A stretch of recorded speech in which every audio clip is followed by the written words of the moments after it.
you had mentioned now Rav Hirsch's works. What are the main writings of Hirsch, and what is unique about the diversity in his writing? Okay, excellent question. Okay, so again, just to maybe go in chronological order. So he has a book called The 19 Letters. In the original, it's Igeret Safun, which is a dialogue with a younger Jew who's looking for guidance. It's a little bit of like a why be observant book. He has a sefer called Chorev, which goes through all the mitzvot.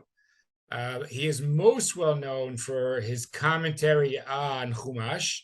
And here there really are a couple of unique aspects, which I think you're alluding to.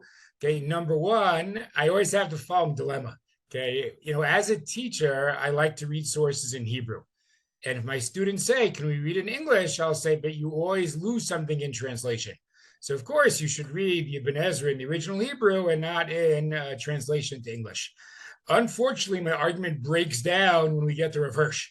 Now, I usually insist on doing Rav Hirsch in Hebrew anyway, but it is quite fascinating that Rav Hirsch chose to write his commentary in German. So arguably the Hebrew is no more authentic to the original than the English translations. And it is kind of telling that Rav Hirsch chose to write a German translation. It's supposed to be a very flowery German. Unfortunately, I do not, speak German well enough to really evaluate that. But that, I think, is already a kind of an intriguing decision. Secondly, I wouldn't say he's absolutely unique, but I would say the realm of Tamei HaMitzvot, of giving rational explanations and symbolic explanations for mitzvot, plays an extremely large role in Rav Hirsch's commentary. In fact, when people ask me, I know I'm personally that kind of person. I'm very interested in having a rationale for what I do. It's hard for me to be told, just do it because the authority says so. So when I'm looking for Tamei HaMitzvot, I almost feel like one of the three pillars of Judaism and finding rationales for mitzvot, I would say, it's the Rambam's Moreh Nevuchim and the Sefer HaChinuch and Rav Hirsch. And I would say Rav Hirsch even goes further in that the Rambam will often explain the reasons for the mitzvah in general, and Rav Hirsch will explain every detail. Just to give you an example, to give you a little bit of the flavor, like let's say I wanted to explain why we wear tefillin. So I could give a very generic explanation of what tefillin symbolizes. But will I also try to explain why there's a shel yad and a shel rosh? Why the shel yad and the shel rosh have particular passages? Why I put one on before I put on the other, right? Do I get into why are they black, right? Do I get to every detail and try to explain some kind of meaning and symbolic significance? And there I would say Rav Hirsch is the one who really does so. So again, I think his commentary on Chumash is significant. We'll discuss some of the main ideas later, but one thing I want to highlight is the role of Tamei HaMitzvot.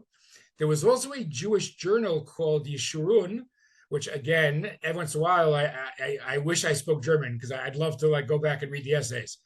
But where he wrote a lot of essays, thankfully they've been translated. So you may have seen some volumes called things like Judaism Eternal or the collected writings of Rav Hirsch, where you do get a sense of the important ideas Rav Hirsch was trying to convey in those essays. Maybe I'll just highlight two things. He had a running debate with a man named Rav Bamberger, a different Rav, about this issue of seceding from the Jewish community. And it's quite fascinating. It shows you that things are unpredictable. Rav Hirsch was much more worldly, had a much more of a secular education than Rav Bamberger.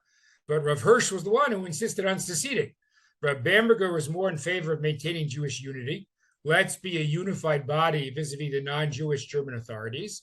And Rav Hirsch was insistent that due to the great ideological gaps with reform, will have to be a separate and independent body. So that was a running dialogue. Rav Hirsch also was often very critical of some more academic approaches to Judaism. So he would also discuss things like Zachariah Frankel and Gretz. That also finds expression in those essays. So I would basically say there are four major things I would focus on. Okay, again, the 19 letters, Chorev, his commentary on Chumash, and the essays, which are collected in various collections.